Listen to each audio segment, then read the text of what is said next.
لله رب العالمين والعاقبة للمتقين والصلاة والسلام على سيد المرسلين أما بعد فأعوذ بالله من الشيطان الرجيم بسم الله الرحمن الرحيم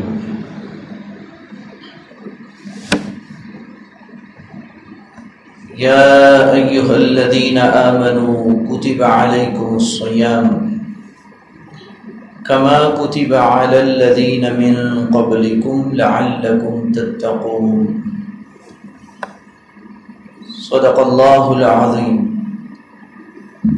وصدق رسوله النبي الكريم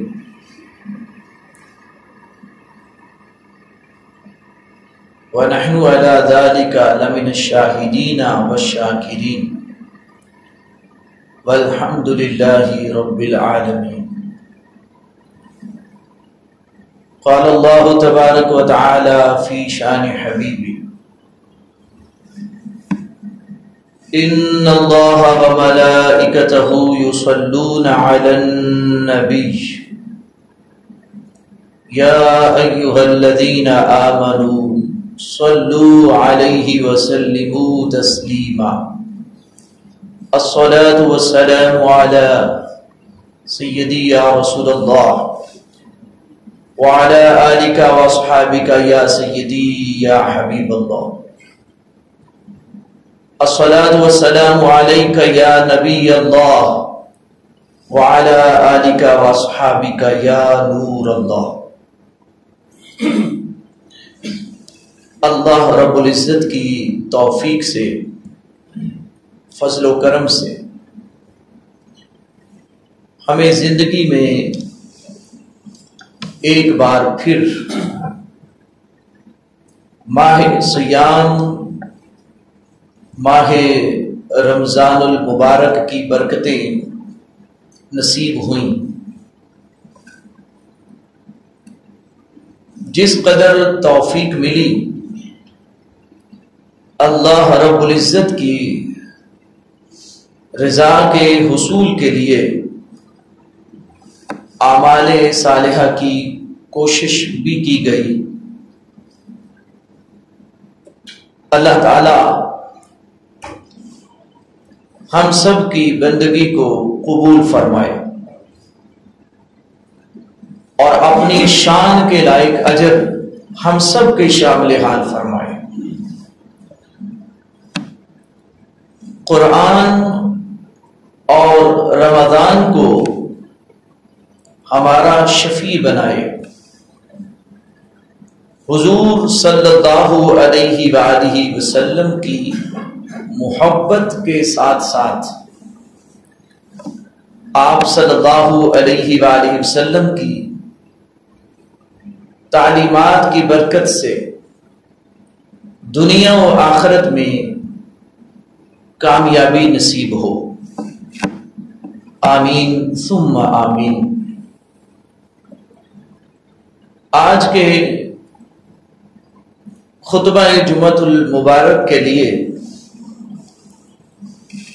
حضور شفیع المذنبین رحمۃ للعالمین صلی اللہ علیہ وآلہ وسلم کے ارشادات میں سے ایک ایسے انتہائی پر حکمت فرمان کا انتخاب کیا گیا ہے جو بڑی گہری سوچ بچار کے بعد ذہنی طمانینت کا باعث بنا.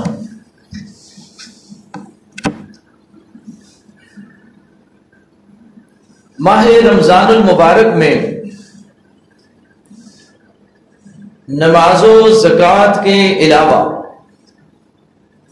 روزوں کی بھی پورا مہینہ عبادت کا سلسلہ جاری و ساری رہا. اب سوال یہ ہے کہ محض سیام، صلاۃ، زکوٰۃ صدقات جن کو بڑی بڑی عبادات کہا جاتا ہے اور سمجھا جاتا ہے، یقینی طور پر یہ عبادات ہیں بھی بڑی اہمیت کی حامل۔ اب سوال یہ ہے کہ کیا یہ عبادات محض صرف یہ عبادات انسان کی نجات کے لیے کافی ہیں، یا کہ اللہ تعالی کے بندوں کے معاملات میں بھی ہم سے پوچھ گچھ ہوگی اور ہم جواب دہ ہوں گے؟ اسی ضمن میں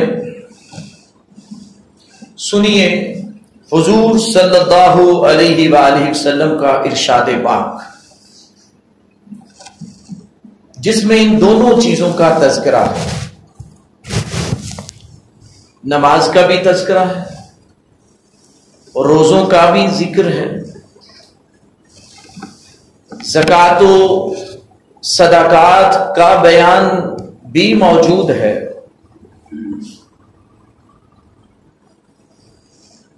لیکن اس کے ساتھ ساتھ بندوں کے حقوق اور معاملات کا تذکرہ بھی بڑے ہی پرحکمت انداز میں آپ صلی اللہ علیہ وآلہ وسلم نے ایک سوالیہ انداز میں پوچھا اور پھر جواب ارشاد فرمایا۔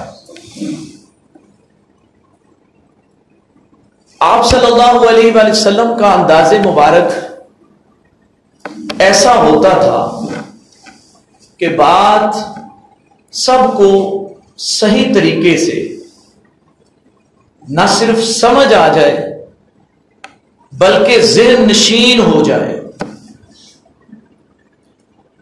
کیونکہ آپ صلی اللہ علیہ وآلہ وسلم کا یہ ارشاد پاک بھی ہے، انما بعثت معلما، مجھے معلم، مجھے استاد بنا کر بھیجا گیا۔ تو بہترین استاد کی یہ خصوصیت بھی ہوتی ہے، بہترین معلم کی یہ ذمہ داری بھی ہوتی ہے کہ وہ بات کو اس انداز میں کرے کہ دوسرے بڑی اچھی طرح سے اس کو ذہن نشین کر لیں۔ آپ صلی اللہ علیہ وآلہ وسلم تو معلم اعظم ہیں، سب سے بڑے معلم ہیں آپ، تو پھر آپ کا فرمایا ہوا ارشاد اور سمجھایا ہوا فرمان کس طرح سمجھ میں نہیں آ سکتا؟ یقینی طور پر سب سے زیادہ سمجھ میں آنے والی بات آپ ہی کی ہے، آپ ہی کا فرمان سب سے زیادہ گہرا ہے اور معنی کے لحاظ سے اپنے اندر سمندروں سے بھی زیادہ وسعت رکھتا ہے۔ سماعت فرمائیے، حضور صلی اللہ علیہ وآلہ وسلم ارشاد فرماتے ہیں، ان ابی ہریرہ ان رسول اللہ صلی اللہ علیہ وآلہ وسلم قال اتدرون ما المفلس، سوالیہ انداز میں بات شروع کی۔ قالوا المفلس فینا من لا درہم ولا متاع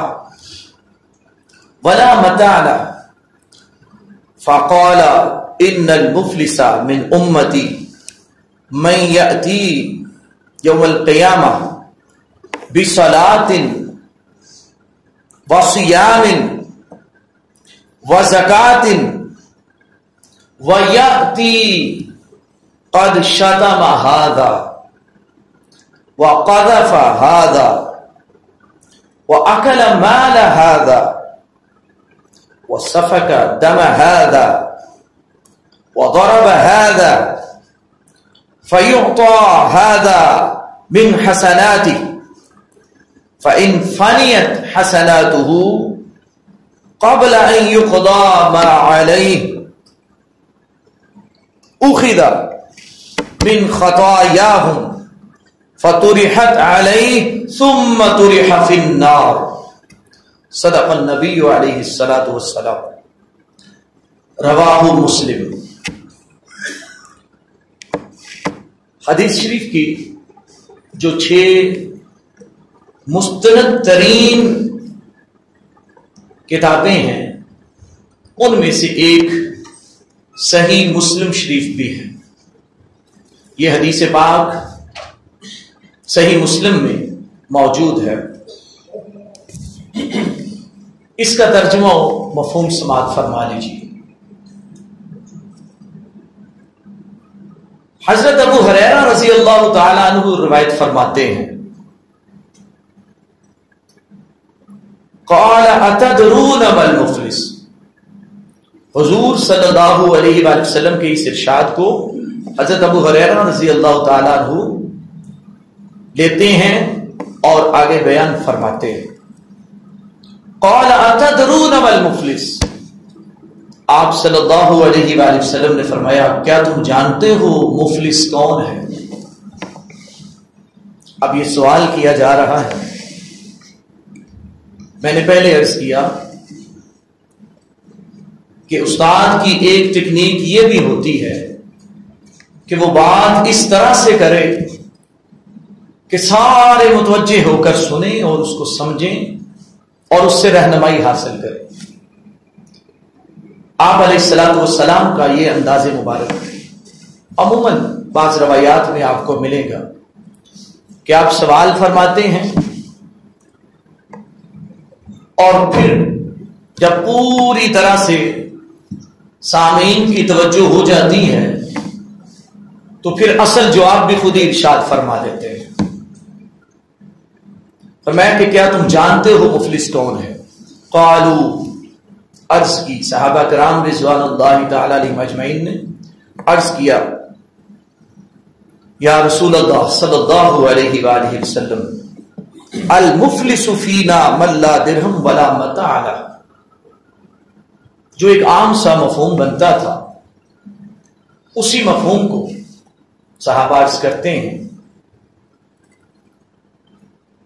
بیان کرتے ہیں کہ یا رسول اللہ صلی اللہ علیہ وآلہ وسلم جس کے پاس مال و دولت نہ ہو، ہم میں کوئی ایسا شخص موجود ہو تو ہمارے نزدیک تو وہی شخص مفلس ہے، مطلب جس کے پاس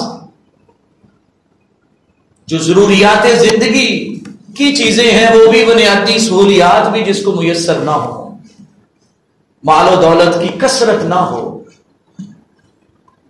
جس کے حالات اس طرح سے ہوں کہ مالی وسائل اس کے پاس بڑے ہی نہ ہونے کے برابر، انتہائی محدود، اور میں کہ ہمارے خیال میں تو مفلس وہ شخص ہے۔ اور اگر دیکھا جائے تو ظاہری طور پہ جواب یہ غلط نہیں ہے، لیکن جیسا کہ میں نے عرض کیا آپ صلی اللہ علیہ وآلہ وسلم کی بات میں انتہا درجے کی گہرائی اور وسعت پائی جاتی تھی اور آپ اس کو بیان فرمانا چاہتے تھے۔ فقال، اب آپ علیہ الصلوۃ والسلام یہ جواب سن کر ارشاد فرماتے ہیں ان المفلس من امتی، کہ بے شک جس مفلس کی میں بات کر رہا ہوں میری امت میں جو سب سے زیادہ مفلس ہوگا، جس کو میں خاص الخاص مفلس سمجھ رہا ہوں، تو سنو، من یأتی یوم القیامہ، جو قیامت کے دن آئے گا، بصلاۃ وصیام وزکات، اس کے پاس نمازیں بھی ہوں گی، اس کے پاس روزے بھی ہوں گے، اس کے پاس زکات و صدقات کے انبار بھی ہوں گے، الغرض جن کو ہم ظاہری طور پر بڑی بڑی عبادات کہتے ہیں، سمجھتے ہیں، اور یقیناً ہیں بھی۔ نماز بہت بڑی عبادت ہے، روزوں کی بڑی فضیلت ہے، زکوٰۃ و خیرات اس کے بارے میں بڑی ترغیب ہے، لیکن حضور صلی اللہ علیہ وآلہ وسلم فرماتے ہیں کہ وہ شخص نمازیں لے کر آئے گا اور روزے لے کر آئے گا، زکوٰۃ و صدقات لے کر آئے گا، مطلب یہ نیکیاں اس کے پاس ہوں گی، اور پھر وَيَأْتِي قَدْ شَتَمَ هَذَا، اور ساتھ میں اس حال میں آئے گا کہ اس نے کسی کو گالی دی ہوگی، وَقَذَفَ هَذَا، اور اس نے کسی پہ بہتان لگایا ہوگا، اتہام جس کو تہمت بھی کہتے ہیں، کسی پہ تہمت لگائی ہوگی، وَأَكَلَ مَالَ هَذَا، اور کسی کے مال کو غصب بھی کیا ہوگا، کسی کا مال ہڑپ کر گیا ہوگا،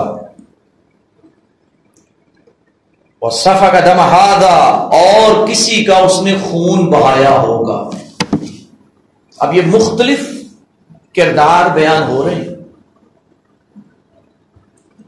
پہلا کردار یہ بیان ہوا ہے کہ شتم ہذا، کسی کو گالی دی ہوگی، وقذف ہذا، کسی پہ تہمت لگائی ہوگی، واکل مال ہذا، اور کسی کا مال کھایا ہوگا، وسفک دم ہذا، اور کسی کا خون بہایا ہوگا، ناحق کسی کو قتل کیا ہوگا، وضرب ہذا، اور کسی کو مارا ہوگا، فیعطی ہذا من حسناتی۔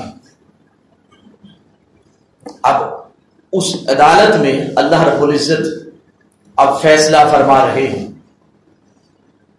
یہ آخرت میں جا کے سارے معاملات کو اللہ تعالی لوگوں کے درمیان فیصلے فرما دے گا۔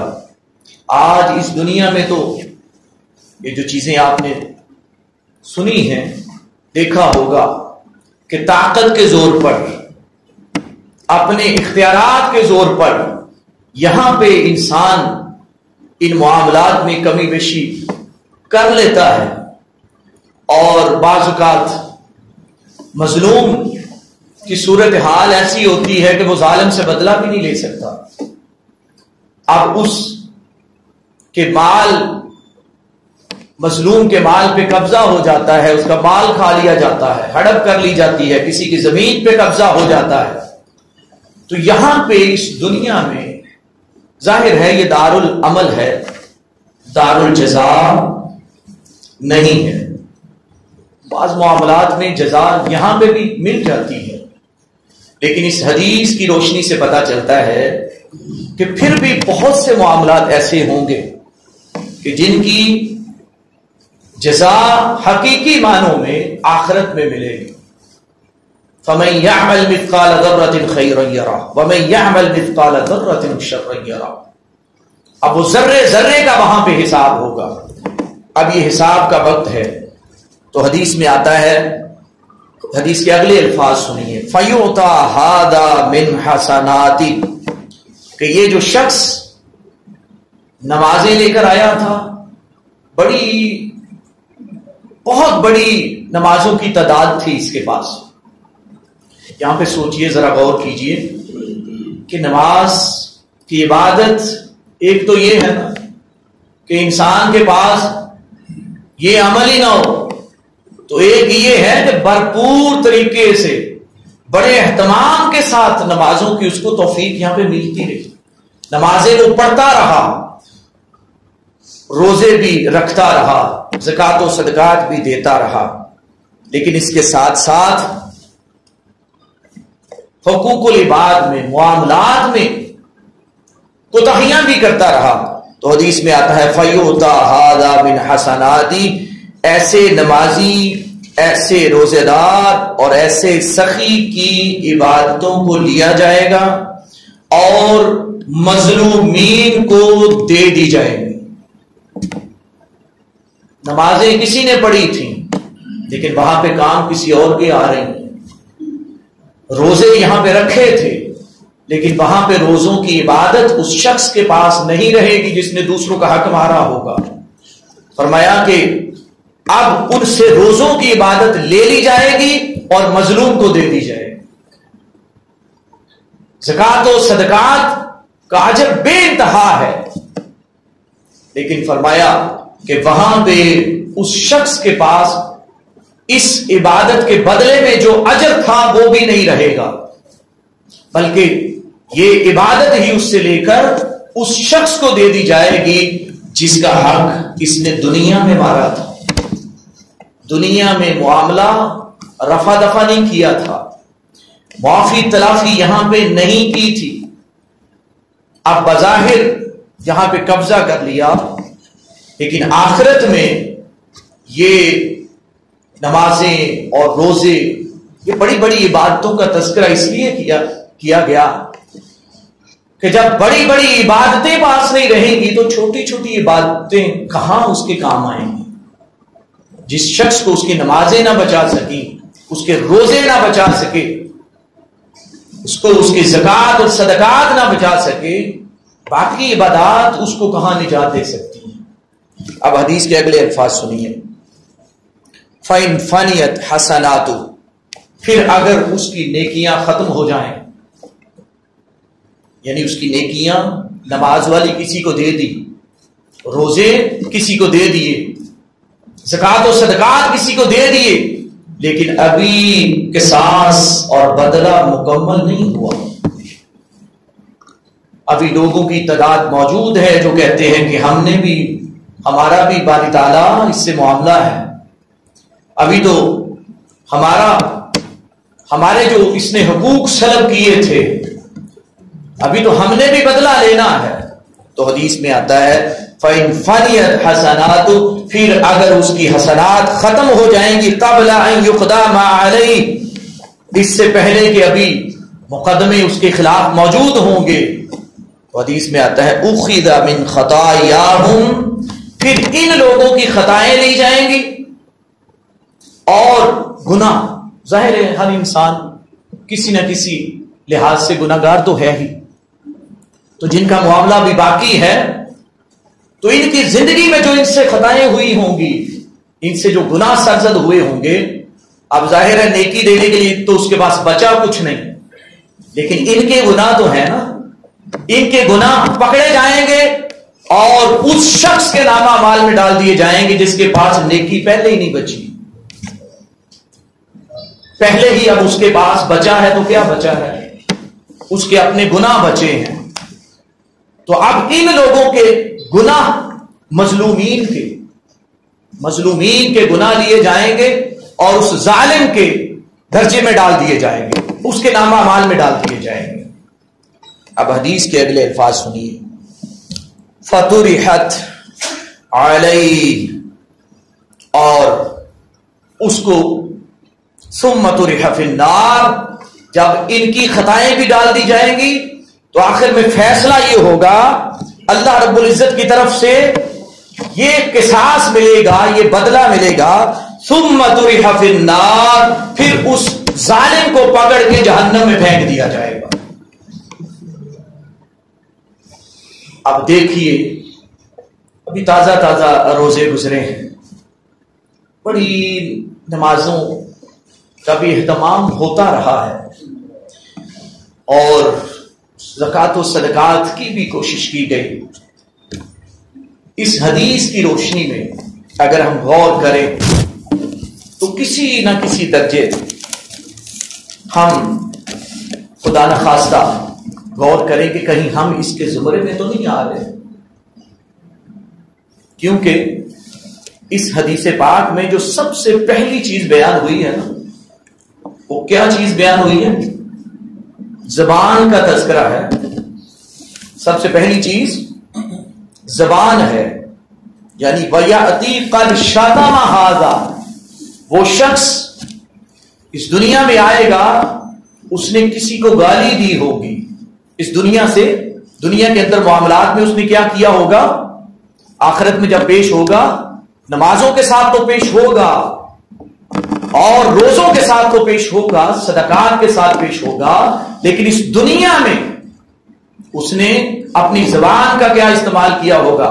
قد شتم ھذا، دوسروں کو اس نے بولیے گالیاں دی ہوں گی، برا بلا کہا ہوگا۔ اب پتہ چلا کہ اس حدیث کی روشنی میں ہم اپنا جائزہ لیں اور اپنا محاسبہ کریں اور اپنی اصلاح کی کوشش کریں، تاکہ ہمارے روزے، نماز، زکوٰۃ و صدقات جو اتنی کوشش کر کے اہتمام کیا ہے وہ کہیں کسی طریقے سے محفوظ رہ جائیں، وہ باقی بچ جائیں۔ خدا نخواستہ ایسا نہ ہو کہ بندوں کے حقوق پامال کرنے کی پاداش و سزا میں ہمارے جو روزے ہیں، صدقات ہیں، وہ چھین نہ لیے جائیں۔ یہ دعا ہم کریں اللہ رب العزت ہماری ان عبادات کو محفوظ رکھیں۔ بھئی بچانا بھی تو ضروری ہے نا، خزانے کا بڑا اہتمام کیا جائے اور اس کو بچا نہ سکیں تو کیا فائدہ اس انبار کا؟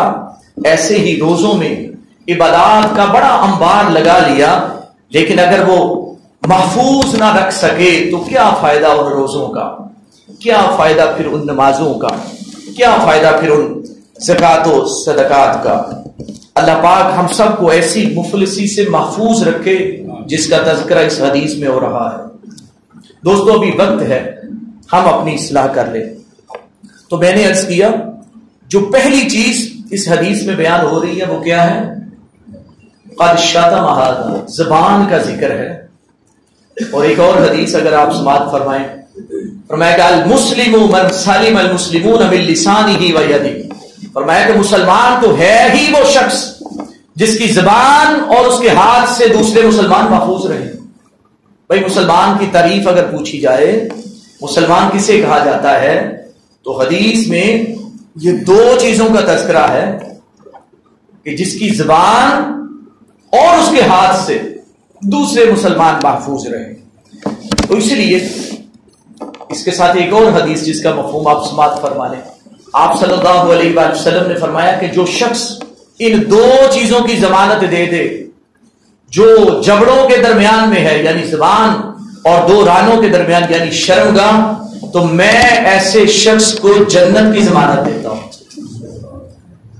تو یہ انتہائی احتیاط والا معاملہ ہے زبان کا، اور زبان کے سلسلہ میں ہمیں بڑی زیادہ احتیاط کی ضرورت ہے۔ آج اگر ہم ہمت کر کے، میں سمجھتا ہوں کہ اگر اس ایک وصف کو آپ ذہن میں بٹھا لینا تو کسی نہ کسی کو زبان سے ہم نے بھی تکلیف پہنچائی ہوگی، تو ہمت کر کے اسی زبان سے ہم دوسروں سے معافی مانگ لیں۔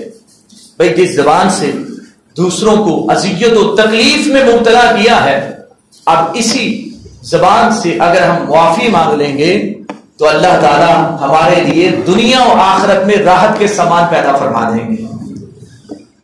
حضرات گرامی، بس آخری بات سماعت فرمائیے، وقت چونکہ ہو گیا۔ حضور صلی اللہ علیہ وآلہ وسلم سے پوچھا گیا یا رسول اللہ صلی اللہ علیہ وآلہ وسلم سب سے بڑی نیکی کیا ہے؟ تو آپ نے فرمایا حسن الخلق، حسن الخلق، سب سے بڑی نیکی ہے اچھے اخلاق۔ پھر پوچھا گیا کہ سب سے بڑا جرم کیا ہے، گناہ کیا ہے؟ فرمایا سوء الخلق، برے اخلاق، برے اخلاق۔ بس آج کی گفتگو کا جو میسج ہے وہ یہی دینا چاہتا ہوں کہ ہم نے اتنی عبادات کی کوشش کی ماہ رمضان المبارک میں، تو آپ صلی اللہ علیہ وآلہ وسلم کے اس فرمان کو بھی ذہن میں رکھیں کہ سب سے بڑی نیکی حسن الخلق ہے، اچھے اخلاق ہیں۔ اور آپ کو پتا ہے کہ اچھے اخلاق کے لیے سب سے بنیادی جو کردار ہے یہ زبان کا ہے۔ تو آج سے ہم نیت کر لیں کہ ہم دوسروں سے بڑے ہی اچھے انداز میں بات کریں گے، اور اگر اس حوالے سے کسی کو ہم تکلیف پہنچا بیٹھے ہیں تو ہم ان سے معافی کے خواستگار ہوں گے۔